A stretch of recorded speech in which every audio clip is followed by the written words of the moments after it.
नमस्कार, आप सभी का इस विशेष कार्यक्रम में हार्दिक स्वागत। बड़े ही ध्यान से सुने। हमारे बीच उपस्थित हैं परम पूज्य आचार्य पंडित मनीष कौशिक जी। आपने 300 से ज़्यादा कथाएं अब तक छोटे से समय में संपन्न की हैं। आप एक अच्छे ज्योतिषाचार्य हैं। आपके सानिध्य में जितने भी भक्त आते हैं, उनके जितने भी कष्ट होते हैं, अपने विलक्षण ज्ञान से, अपनी दिव्य साधनाओं से उन समस्याओं का निदान कर लोगों को प्रसन्न करते हैं। महाराज जी, महाराज जी साधक हैं, महाराज जी उपासक हैं, महाराज जी बहुत ही एक अच्छे मार्गदर्शक हैं। तो एक बहुत बड़ा समूह महाराज जी से जुड़ा हुआ है, जो महाराज जी के सानिध्य में अपने जीवन को सार्थक गति दे रहा है। यदि आपको भी लगता है कि आपके जीवन में भी किसी भी तरह की समस्या है, कोई कष्ट है, कोई प्रश्न है, जिस प्रश्न का आपको उत्तर नहीं मिल पाता, चाहे वो धर्म अध्यात्म से संबंधित हो या परिवार से संबंधित हो या किसी भी समस्या से संबंधित हो, भगवान से संबंधित हो, अपने शरीर से संबंधित हो, उस प्रश्न का आप उत्तर महाराज जी के सानिध्य में आकर के प्राप्त कर सकते हैं। और किसी भी तरह का अनुष्ठान, कर्मकांड, ज्योतिषीय परामर्श या कथा के लिए आप नीचे दिए गए नंबर्स पर संपर्क करके महाराज जी के करीब आ सकते हैं, महाराज जी से संपर्क कर सकते हैं, महाराज जी से मिल सकते हैं। आइए महाराज जी का स्वागत करते हैं। महाराज जी बहुत बहुत स्वागत। बहुत बहुत धन्यवाद तरुण जी। अच्छा, आप आए महाराज जी। आप यूं ही निरंतर आते रहें और ऐसे ही एपिसोड्स बनते रहें। आपकी जो मधुर मुस्कान है, आपकी जो प्यारी सी आवाज़ है, वो सम्मोहन करती है महाराज जी। और आपका जो ज्ञान है वो बहुत प्रभावित करता है। मैं जब से मिला हूँ महाराज जी, मैं आपको हर दिन याद करता हूँ जी। ये हरी कृपा है। इसमें मन में यह भाव है महाराज जी कि आपके लिए पूरा जीवन समर्पित करूं और निस्वार्थ भाव से आपके लिए काम करूं, क्योंकि आप समाज के लिए कार्य करने के लिए पूरी तरह से तत्पर है महाराज जी। आज वृंदावन में इतना बताइए, लोग कितने लोग हैं, कितने कथा प्रवक्ता हैं, संत हैं, जो निरंतर ये सोचते हैं कि वृंदावन में एक छोटी सी जगह मिल जाए कहीं बैठने को। और आपने थोड़ा सा प्रयास किया और मेन परिक्रमा मार्ग पर इतना बड़ा भूखंड आपने चुटकियों में ले लिया महाराज जी। ये परमात्मा की असीम कृपा है महाराज। हाँ, वो बिहारी जी की ऐसी कृपा है कि जब हमने ये आरंभ किया था तब ये ज्ञात नहीं था कि हम कहाँ तक पहुँचेंगे, लेकिन डे बाय डे, नित्य प्रति हम एक और ऊंचाइयों की ओर जा रहे हैं। तो अभी महाराज जी क्या कथाओं का क्या क्रम है और अधिक मास की क्या प्लानिंग है महाराज जी? हाँ, अधिक मास को पुरुषोत्तम मास कहा जाता है। जी। और पुरुषोत्तम मास वो मास था जिसे हम लोग मल मास करके भी जानते थे। जी। सारे सत्कर्म जो मुहूर्त से संबंधित हैं वो पुरुषोत्तम मास में बंद कर दिए गए। अच्छा। तो ये देखकर पुरुषोत्तम मास को बड़ा ग्लानि हुई और उन्होंने जाकर भगवान के पास हाथ जोड़े, प्रभु मुझसे ऐसा क्या अपराध बन गया, मैं इतना हेय हो गया, मेरे अंदर कोई भी मंगल कृत्य नहीं होते। और भगवान को दीनता बड़ी रुचिकर लगती है। भगवान दीन पर रीझ जाते हैं, इसीलिए उन्हें दीनानाथ कहा जाता है। तो भगवान ने कहा, पुरुषोत्तम, अब मैं मलमास न कह करके तुम्हें पुरुषोत्तम कहूंगा। मुझे भी पुरुषोत्तम कह करके लोग पुकारते हैं, तुम्हारा नाम भी पुरुषोत्तम मास के नाम से तुम पुकारे जाओगे। और मेरी प्राप्ति के लिए यदि कोई उपाय करेगा तो ये समझ ले कि वो मेरे ही समक्ष, मेरे ही सानिध्य में, मेरे ही पास वो उसका वास हो रहा है और वो दिव्य कृत्य संपन्न कर रहा है। तो ये पुरुषोत्तम मास तो बड़ा विशिष्ट है, भगवान का वरदान प्राप्त है पुरुषोत्तम मास को। और पुरुषोत्तम मास में हम लोगों ने श्रीधाम वृंदावन में श्री राम रसायन सेवा संस्थान के तत्वावधान में पंचभूत शुद्धि और श्रीमद् भागवत कथा, जिसके अंदर हम लोग जो 84 कोष के दिव्य स्थान हैं उन सब के दर्शन भ्रमण करने के लिए जाएंगे। कृष्ण इस संसार के अंदर आए, वो पूर्ण पुरुषोत्तम परमानंद चिदानंद घन परमात्मा है।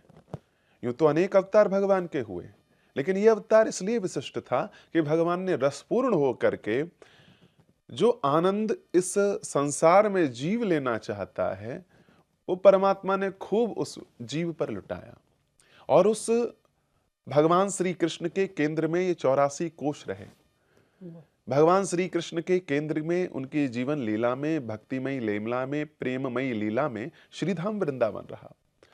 तो श्रीधाम वृंदावन में 7 दिवसीय ये दिव्य भगवत अनुष्ठान संपादित होगा, जिसमें भूत शुद्धि होगी। अगर पितरों से संबंधित कोई समस्या आप लोगों को है, जो जेनेटिक समस्याएं हैं, बीमारियां हैं, उन सब की शुद्धि के लिए, उस सब को क्योर करने के लिए, प्योर करने के लिए आपको श्रीधाम वृंदावन आना चाहिए। ये 7 दिन रस के होंगे, ये 7 दिन आनंद के होंगे, यज्ञ के होंगे। भूले हुए रास्ते से वापस लौटकर कैसे कृष्ण के समीप आप आ सकते हैं, ये पुरुषोत्तम मास के उन 7 दिवसों में आप लोग देखेंगे। तो जो भी लोग चाहते हैं, सबके लिए दरबार खुला है, अधिक से अधिक जन वहाँ आएँ। यद्यपि श्री राम रसायन सेवा संस्थान के जो जुड़े हुए लोग हैं वो वहाँ रहेंगे, वो वहाँ संकीर्तन रहेंगे।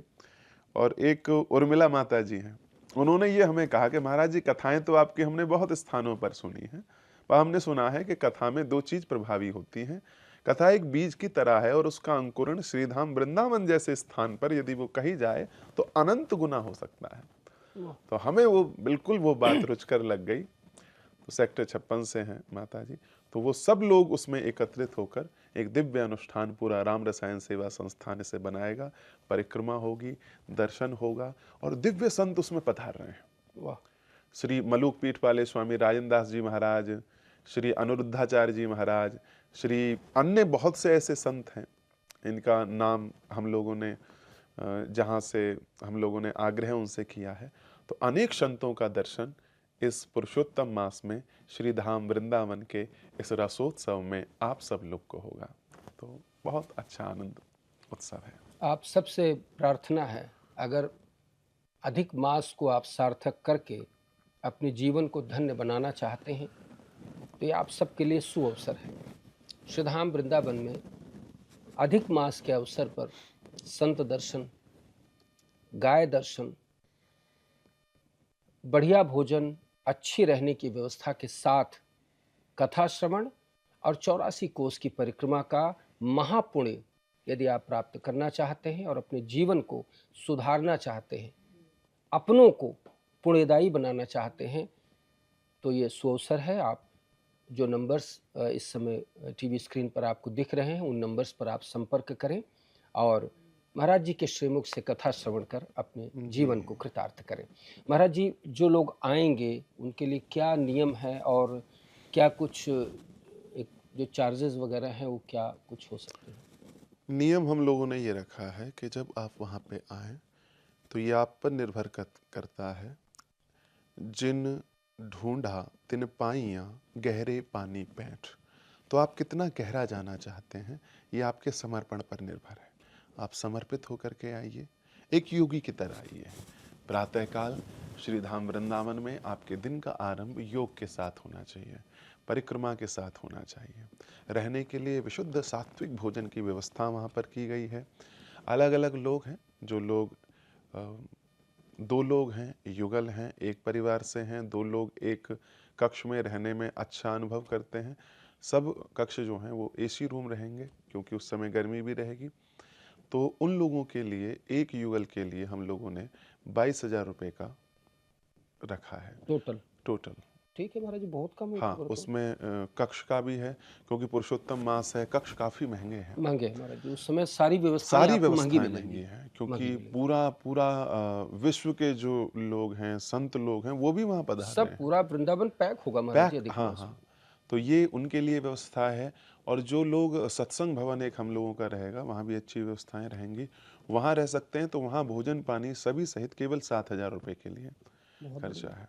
जो लोग एक ही व्यवस्था में रहना चाहते हैं कि एक कक्ष में हम अकेले रहेंगे, उनके लिए 21,000 रुपये है।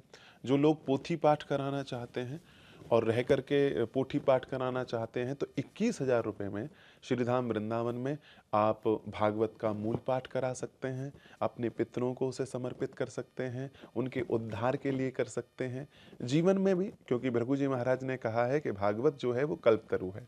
तो जो भी आप मनोकामना चाहते हैं, अनुष्ठान कराना चाहते हैं, तो वो भी 21,000 रुपये में, जिसमें एक व्यक्ति के रहने की व्यवस्था होगी। महाराज जी, पोथी पाठ का क्या महात्म्य है? क्यों पो, आवश्यक है पोथी पाठ? पोथी पाठ जैसे ये है क्या? हिंदू धर्म में यदि हम जन्म लेकर के आए हैं तो प्रत्येक व्यक्ति को एक बार अपने जीवन में परीक्षित बनना चाहिए, जिस लोकोत्तर महिमा हमारे वेदों में पुराणों में वर्णित है, श्रीमद् भागवत महापुराण की, उस महिमा का गान हमने सुना है तो एक बार हमें उसका पाठ कराना चाहिए। तो भागवत कराने की सामर्थ्य सब लोगों में नहीं हो पाती, बिल्कुल। क्योंकि बहुत सारी व्यवस्थाएं हैं, लोगों को बुलाना है, प्रसाद है, लोग नहीं कर पाते कई बार। तो क्या करें, कम से कम 18,000 श्लोकों का पाठ आप श्रवण कर लें, सुन लें। तो वैदिक विद्वानों के द्वारा ये व्यवस्था होगी, नित्य प्रति पाठ, मूल पाठ माइक पर होगा। अच्छा, हाँ, तो आप बैठ करके 18,000 श्लोक सुन सकते हैं।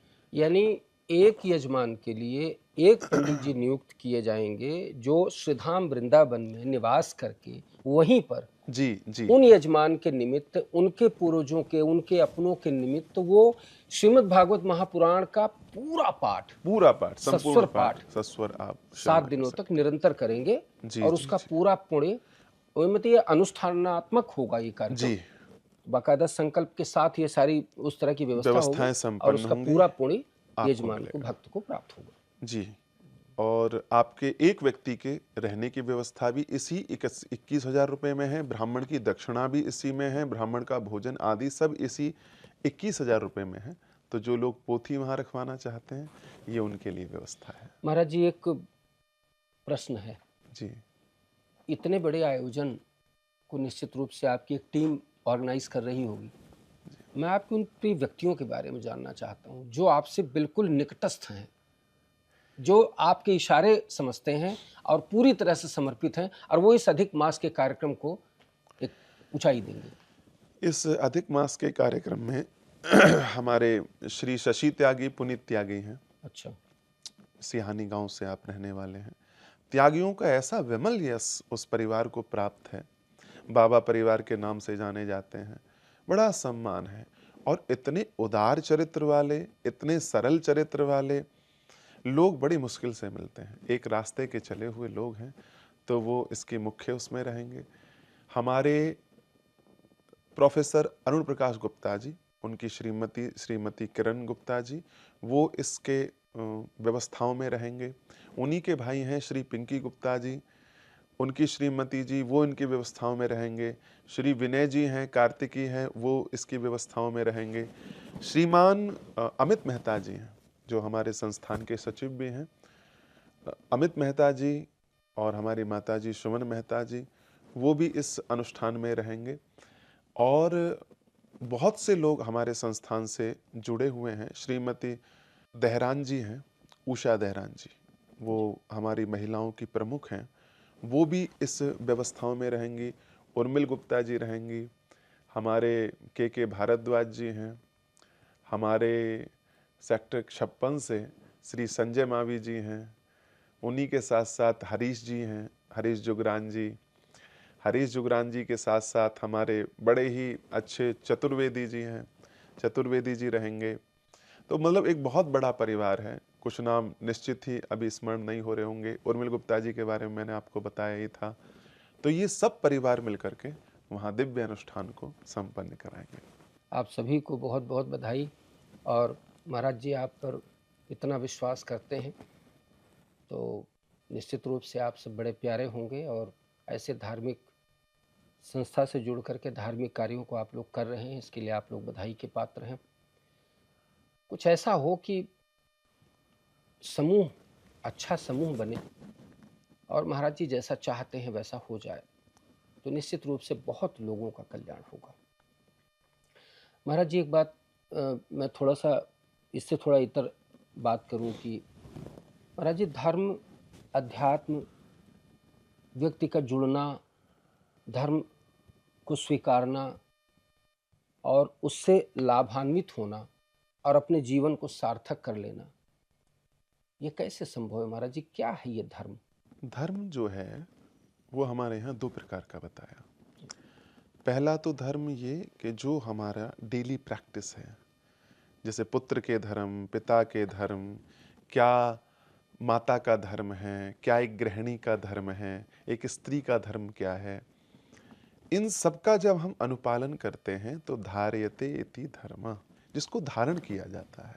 विद्यार्थी का धर्म क्या है? और जब कोई व्यक्ति अपने धर्म को धारण करता है तो वो धार्मिक कहलाता है। एक व्यक्ति इन सारे कृत्यों के करते करते अलग अलग समयों में अलग अलग धार्मिक हो सकता है। जैसे एक दुकानदार का धर्म है कि जो उसके पास उसका कस्टमर, उसका ग्राहक आ रहा है, वो उसके लिए देवता के समान है, तो वो उसका इस प्रकार से आदर करे कि ये नहीं कि इसी के द्वारा मेरा जीवन चलेगा, ये वो व्यक्तित्व है कि जिसके कारण आज मेरे बच्चों को रोटी मिलेगी।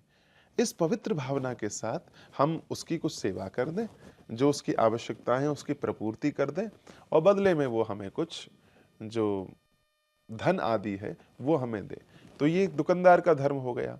ऐसे ही धार्मिक व्यवस्थाओं में एक आत्यांतिक धर्म है, जो भागवत के अनुसार कहा गया है कि ईश्वर अंश जीव अविनाशी, हम परमात्मा के अंश हैं, परमात्मा हमारे सर्वस्व हैं।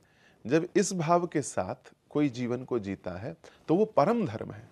तो ये साधारण धर्म हुआ, वो परम धर्म हुआ कि हम भगवान के हैं और भगवान हमारे हैं। इस जीवन पद्धति को जीते हुए जो मनुष्य अपने जीवन को जिएगा वो फूल के मानंद रहेगा। कहीं कोई वर्जनाएं उसे समस्या नहीं करेंगी, कहीं कोई उसको फ्रस्ट्रेशन नहीं होगा, क्योंकि ये सब ईश्वर प्रदत्त जीवन है। और आध्यात्मिक व्यक्ति को अध्यात्म विद्या, वो विद्या जो हमें मुक्त करती है। तो विद्या क्या है? बोले सा विद्या या विमुक्तये, वो विद्या जिसके द्वारा हम मुक्त हो सकें। अब मुक्त कैसे?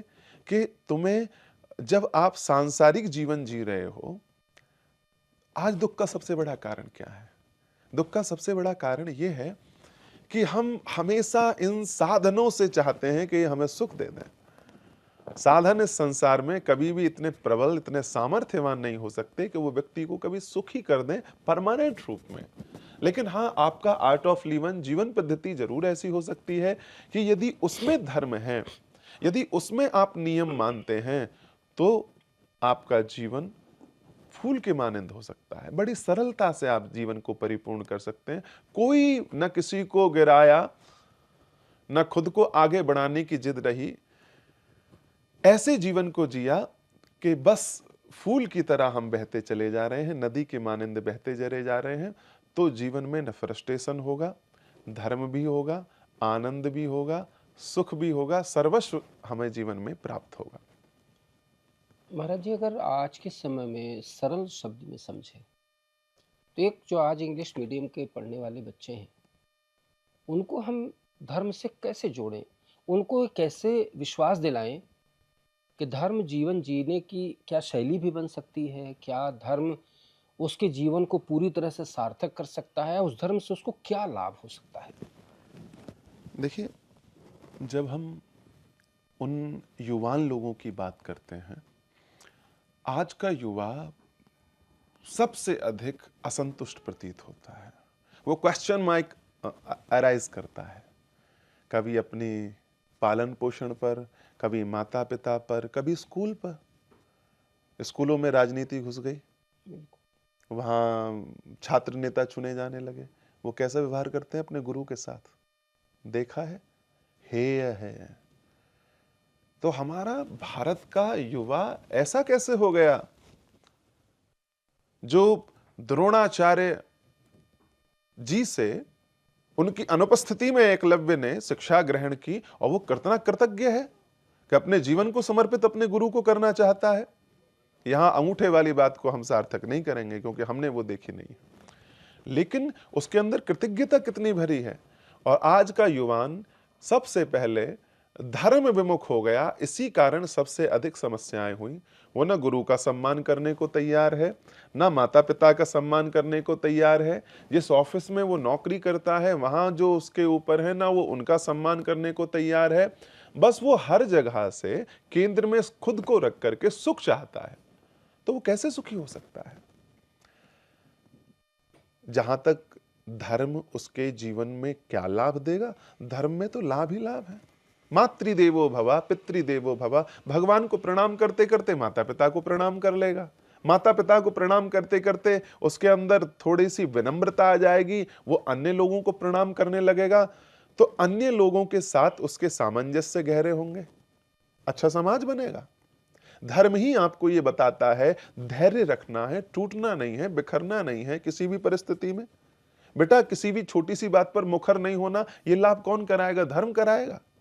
धर्म ही आपको बताता है कि ये वर्ज्य वस्तुएं, ये लहसुन, प्याज, तंबाकू, मादक पदार्थों का सेवन नहीं करना। धार्मिक व्यक्ति अपने आप इन सब चीजों से दूर होता चला जाएगा। तो धर्म आपका हर प्रकार से हित कराता है। वो आपको सोने के, बैठने के, एक जीवन पद्धति है, ये आर्ट ऑफ लिविंग है। हिंदुओं का धर्म तो ऐसा ही है जो आपके प्रत्येक जीवन के कृत्य में उसकी उपस्थिति है। आपको भोजन कैसे करना है, तो किसी को गैया को भोजन करा के आपको भोजन करना है, या बलि वैश्वदेव कर्म, ये तो अब ब्राह्मण लोग ही कर पाते हैं, वो कर्म करके भोजन करना है। यानी किसी को खिला के, कृतज्ञता की ऐसी भावना कि ईश्वर ने यदि हमें मनुष्य बनाया है तो हम किसी आत्मा को सुखी करें। और ये ऐसा वैश्विक नियम है कि जो सब लोग मानते हैं कि जब आप किसी आत्मा को संतुष्ट करते हैं तो आप सुखी होंगे, आप आनंद में होंगे, ये निश्चित है। तो तुम्हारे भोजन में, तुम्हारे स्नान में हर हर गंगे करके आप स्नान कीजिए तो गंगा स्नान आदि का पुण्य आपको मिलेगा। आप जब तीर्थ जाते हैं तो तीर्थ पर नियम तुम्हें कैसे करना है, माता पिता की सेवा कैसे करनी है, और जब माता पिता इस संसार में नहीं रहे तो उनका और्ध्वदैहिक कृत्य आपको कैसे करना है, ये सब बताने वाला कौन है? धर्म है। अब धर्म कौन हमें बताएगा? धर्म कोई व्यक्ति तो है नहीं जो हमारे सामने उपस्थित होकर के कहेगा कि हमें ऐसे पालन करो।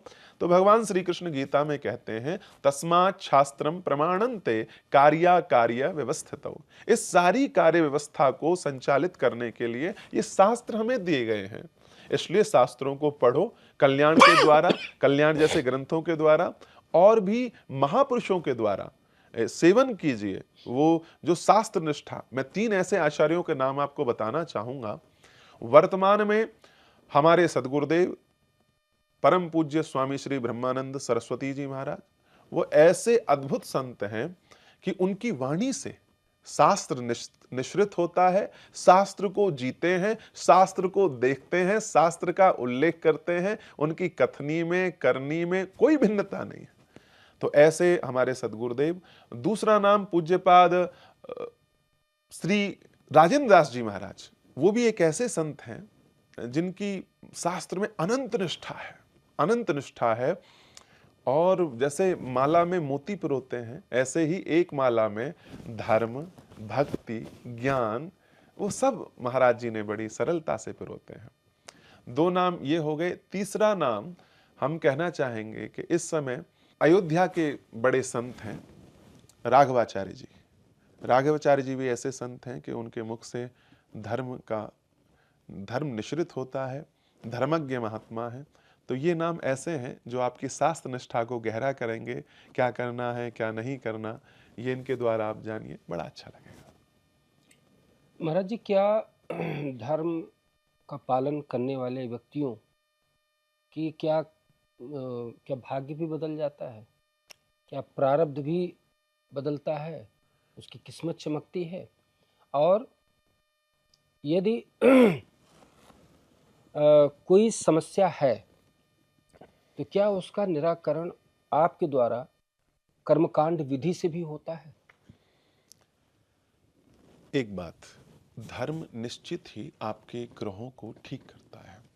धर्म ने कहा कि आपको अपने घर की रोटी बनाने से पहले गऊ का लिए रोटी निकालनी चाहिए, और जब आप ये कृत्य करते हैं, अपने हाथ से करते हैं, उस गऊ को वो भोजन करते हुए देखते तो कितना सुख आपको होगा, और वही सुख आपके प्रारब्ध को काटने वाला बनेगा। दूसरा, गंगा आदि नदियों का आपने पालन किया, कहीं जाकर के दान दिया, तो इन सब के द्वारा आपकी ग्रह दशा परिवर्तित होती है, आपके वो बंद रास्ते भी खुल जाते हैं जिनका आपने कभी विचार नहीं किया था। तो ये सब कैसे संभव होगा? ये धर्म के द्वारा हुआ। बात रही कर्म कांड की, तो हाँ, कर्म कांड वो विधि है जिसके द्वारा आपके जीवन के जितने भी ऑब्स्टैक्ट हैं, जो भी जीवन की रुकावटें हैं, वो सभी रुकावटों को समाप्त करने में ये कर्म कांड आपकी भूमिका निभाता है। हाँ, ये ग्रहों का पूजन, ये श्री यंत्र आदि की पूजा, ये वास्तु पुरुष का पूजन, ये गणपत्यथर्व शीर्ष के पाठ, ये श्री सूक्त के पाठ, भगवान शंकर जब भिक्षा मांगने के लिए एक सदगृहस्थ के यहाँ पहुँचते हैं तो वो एक बुढ़िया है, बहुत रोती है और रोते हुए कहती है मुझे आपको देने के लिए शंकर कुछ नहीं है, और एक आंवला वो समर्पित कर देती है। शंकर इतने द्रवित हो जाते हैं और उसी समय अंगम हरे पुलक भूषणमाश्रियन्ति भृंगांगनेव मुकुलम भरणम तमालम, ऐसा सुंदर पाठ कनक धारा स्तोत्र का किया कि उस वृद्धा के यहाँ धन की स्वर्ण के आंवला बरसे, ऐसी पौराणिक कथा है।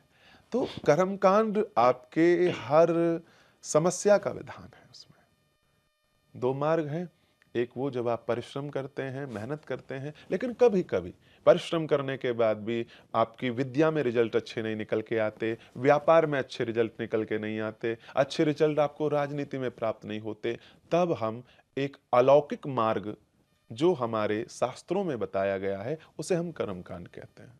उस अलौकिक मार्ग में साधनाएं हैं, जप हैं, व्रत हैं, अनुष्ठान हैं। जब आप उन अनुष्ठान आदि का प्रयोग करते हैं तो निश्चित ही हमने हजारों लोगों के जीवन को बदलते हुए देखा है।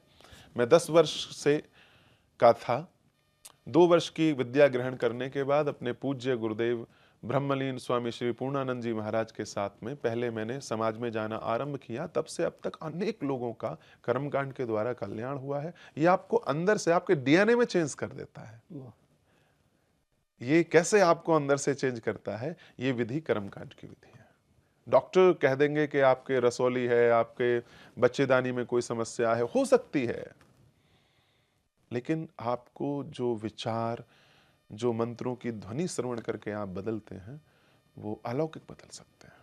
तो सारे चमत्कार आपको सामने दर्शन होगा यदि कर्मकांड का आप लाभ लेंगे तो मैं तो दर्शकों से भी कहना चाहूँगा कि यदि आपके जीवन में भी किसी भी तरह की समस्या है, आपको लगता है कि आपको परामर्श की आवश्यकता है या कुछ पूजन कर्मकांड इत्यादि की आवश्यकता है, तो आप इन नंबर्स पर संपर्क करें। निश्चित रूप से आपकी समस्या का निदान होगा और आप कथाओं से जुड़ें।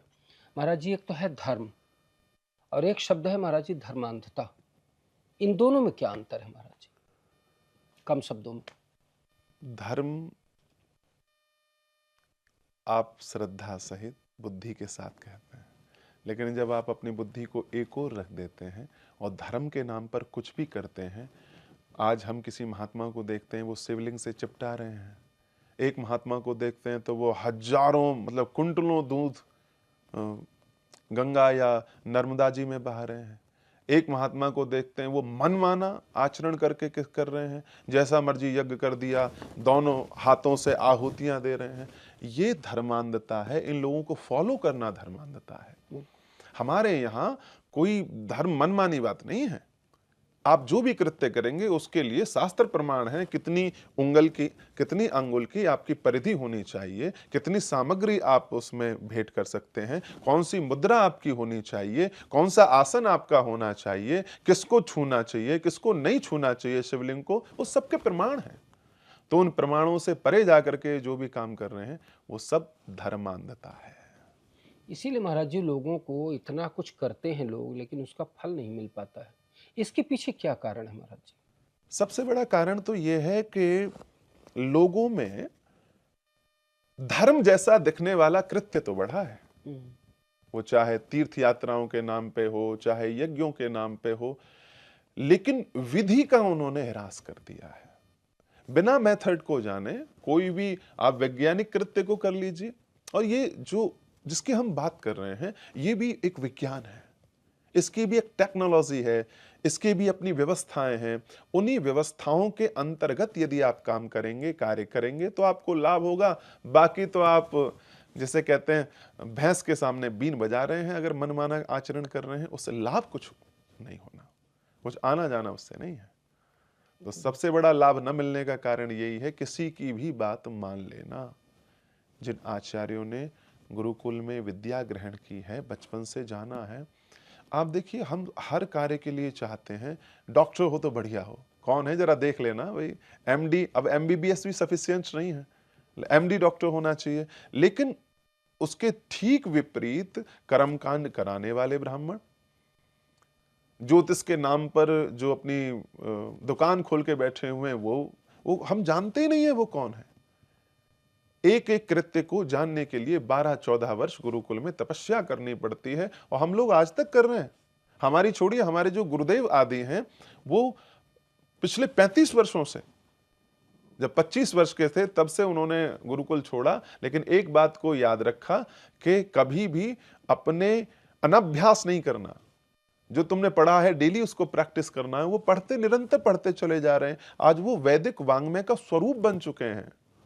तो एक और तो वो जो इतना परिश्रम अपने धर्म के लिए कर रहे हैं, एक वो हैं जिन्होंने 4 मंत्र जान लिए हैं, 4 लब्बेदार भाषा में केवल बात करना शुरू कर दिया है, वो ज्योतिषी हो गए। तो ये सब लोग धर्म को, जनमानस को, सनातन को हानि पहुंचा रहे हैं। अगर आप चाहते हैं कि आपके जीवन में सकारात्मक परिवर्तन हो, तो लौटिए रूट्स की ओर, जड़ों की ओर। जानिए उन गुरुओं के बारे में जो आपके जीवन को बदल सकते हैं। यदि आप वाकई अपनी समस्याओं का निदान चाहते हैं तो आप इन नंबर्स पर जरूर संपर्क करें। महाराज जी स्वयं विद्वान हैं, महाराज जी की एक पूरी टीम है, विद्वानों की टीम है, उन्हीं के द्वारा सुझाव सलाह दिए जाते हैं, उन्हीं के द्वारा पत्रिका बनाई जाती है, कुंडली का निर्माण होता है, और उसके बाद में जो समस्या होती है उस समस्या से संबंधित कर्मकांड, अनुष्ठान, पूजा विधि को एक सिस्टम से बताया जाता है और उसका निराकरण किया जाता है सही विद्वान पंडितों के द्वारा, सही ढंग से और सही पूजन सामग्री के साथ। आप अनुष्ठान को पूर्ण कर लोगों को तृप्त करते हैं, लोगों की समस्याओं का निदान करते हैं। तो आप महाराज जी से अवश्य संपर्क करें और अधिक मास की कथा में आप अवश्य सम्मिलित हों। महाराज जी, एक प्रश्न आपके लिए कि आप इस धर्म क्षेत्र में आपका पदार्पण कैसे हुआ और क्या आप इस कार्य को करके संतुष्ट हैं या आपको कुछ और इच्छा है करने की? मैं 10 वर्ष का था तब गुरुकुल में आया था। जब मैं गुरुकुल में आया था तब, क्योंकि स्वामी जी हमारे यहाँ जाते थे, तो तब कुछ मन में ये नहीं था कि मैं किस दिशा में, जैसे एक विद्यार्थी पढ़ने के लिए आता है उसी तरह बस शिक्षा ग्रहण करने के लिए आए थे। लेकिन मैं लगभग 11 वर्ष, कुछ मेरी अवस्था रही होगी, गंगा के किनारे बैठा था और संध्या कर रहे थे। हमारा गुरुकुल जो है बिल्कुल ऋषि परंपरा की तरह गंगा के तट पर। तो वहाँ संध्या करते समय मैंने सायंकाल में आद्य गुरु शंकराचार्य भगवान के स्वरूप का दर्शन किया। अब वो मेरे मन में रहा होगा या मैं इनके स्तोत्र का पाठ करता था, ये कारण था। और उसी पल उनके दैदीप्यमान उस स्वरूप को देखते हुए, जैसे आद्य गुरु शंकराचार्य भगवान ने भारत की पूरी परिणति को बदल दिया, एक ऐसी परंपरा को जो हमारे धर्म पर आघात कर रही थी, उन समस्त बौद्धों का उन्मूलन करके विदेश में पटक दिया, उनका जब मैंने दर्शन किया, मैं बहुत जानता नहीं था। उसी पल से लेकर आज तक, यानी पिछले लगभग 25 वर्षों में कोई परिवर्तन मेरे मन मस्तिष्क में नहीं हुआ। हर पल मेरे मन में यही चाह, यही भाव है कि सनातन के लिए जीवन देना है और क्या हम इस धर्म के लिए नया कर सकते हैं, कैसे इनकी जड़ों को सींच सकते हैं, क्या हम भी एक तिनके के मानंद इस धर्म के पालन में सहयोगी हो सकते हैं। मैं कितना बड़ा सहयोग करूंगा ये मुझे पता नहीं है, लेकिन हमने पूरा एक रोड मैप तैयार कर रखा है। इसकी गूंज बहुत दूर तक जानी है, राष्ट्र तक जानी है, और उसके बाद अंतर्राष्ट्रीय स्तर पर कैसे सनातन धर्म मानवता मात्र का कल्याण कर सकता है, ये हमने सोचा है। ये सब हमारे विचारों में है, ये सब लिखा हुआ है। और आप देखेंगे कि पूरे विश्व को कैसे श्री राम रसायन सेवा संस्थान, आचार्य मनीष संकेत देते हैं और बताते हैं कि इस धर्म के द्वारा तुम्हारा कल्याण होगा। वो अपने आप में अद्वितीय यात्रा होगी। तो ये कभी ये प्रश्न ही नहीं आया कि इसके अतिरिक्त कुछ और करना है। लोग कहते थे शादी पार्टियों में जाते तो जींस पैंट, लेकिन हम जिस वेश में जाते तो लोगों के लिए आइडियल हो गया। कितने ऐसे लोग, उन्होंने शुरू में तो कहा ये कैसे वस्त्र रहे होंगे, लेकिन बाद में जब उन्होंने हमें देखा तो वो खुद धोती कुर्ता पहनने लगे। विशेष अवसरों पर। तो ये मानते हैं कि संस्कृति ने हमें चुना है कल्याण करने के लिए। महाराज जी, बातें तो बहुत इच्छा हो रही करने की, आगे के एपिसोड्स में करेंगे। एक सवाल अंतिम कह सकते हैं कि आज युवाओं के लिए और खासकर बेटियों के लिए, बहनों के लिए आप क्या संदेश देना चाहेंगे? बेटियों के लिए संस्कृत वाङ्मय में अद्भुत स्थान है। उन्हें देवी स्वरूपा कहा गया है। हम लोग उन्हें पूजते थे अपने नवरात्रों में, और ये संकेत था संपूर्ण राष्ट्र के चरमोत्कर्ष के लिए कि जब तक तुम्हारे यहाँ की स्त्रियां, देवियां, कन्याएं सशक्त नहीं होंगी, तब तक तुम ये भूल जाओ कि तुम्हारा राष्ट्र बदल सकता है, तुम्हारा जीवन बदल सकता है। हो ही नहीं सकता। लोग कहें हमारा धर्म, वहां हमने कुछ दकियानूसी बातें अपनी स्त्रियों के बारे में। अरे आपके यहाँ विवाह होता है तो विवाह पद्धति में ब्राह्मण बताते हैं आपको पूरे संसार का प्रथम हिंदू विवाह उत्सव हो रहा है। भगवान शंकर और सती ने विवाह करते समय पूरा समूह देवता बैठे हुए हैं, वहां त्रिदेव बैठे हुए हैं, भगवान नारायण बैठे हुए हैं, और उस समय क्या कहा, ये जो भी आज तक कृत्य हुआ है, ये विवाह संस्कार हुआ है, ये मुझे स्वीकार नहीं है। मतलब मैं आपके वामांग तब आऊंगी जब आप मेरी 7 वचन पूर्ण कर देंगे। मंडपम मधुपर्कंच लाजा होम परिक्रमा, ये जो भी कृत्य हुए मेरे पिता के लिए हुआ। मंत्र बोले गए, देवताओं के लिए बोले गए, ये बहुत सुंदर भोज कराया गया, ये समाज के लोगों के लिए कराया गया, लेकिन मेरा विवाह संपन्न नहीं हुआ। इतनी क्रांतिकारी बात किसी दूसरे धर्म में आपको मिले तो आप बता दो। सनातन धर्म में स्त्रियों को उनके अधिकारों की बात, विवाह से लेकर उमा की बात से लेकर अनेक दृष्टांतों में गार्गी हुई, मदालसा हुई। और हमारे यहां तो मंडन मिश्र की पत्नी के रूप में आपने सुना होगा, जो उस आद्य गुरु शंकराचार्य भगवान और मंडन मिश्र के बीच की जो कड़ी बनी, जो उसकी न्याय करने वाली बनी, वो भी कितनी ज्ञानी थी। तो हमारे यहाँ माताओं का, स्त्री शक्ति का बहुत सम्मान है, बहुत आदर है। अनेक उदाहरणों से कहा जा सकता है। वर्तमान में भी कहना चाहेंगे कि इन स्त्रियों को, इन देवियों को, इन बेटियों को पंख दो और उड़ने की पूरी स्वतंत्रता दो संस्कृति के साथ। तो खूब आनंद होगा, खूब मंगल होगा। भारत और भारत माता की जय होगी सदा सर्वदा के लिए। बहुत बहुत अच्छा लगा महाराज जी आपसे बात करके जी। और धर्म से संबंधित अनेक उत्तर आपने इतने बढ़िया दिए हैं। निश्चित रूप से दर्शकों का बड़ा लाभ होगा और यूं ही राम रसायन परिवार आगे बढ़े और आपकी इच्छाएं पूर्ण हो, इन्हीं शुभकामनाओं के साथ जी। आपसे विदा।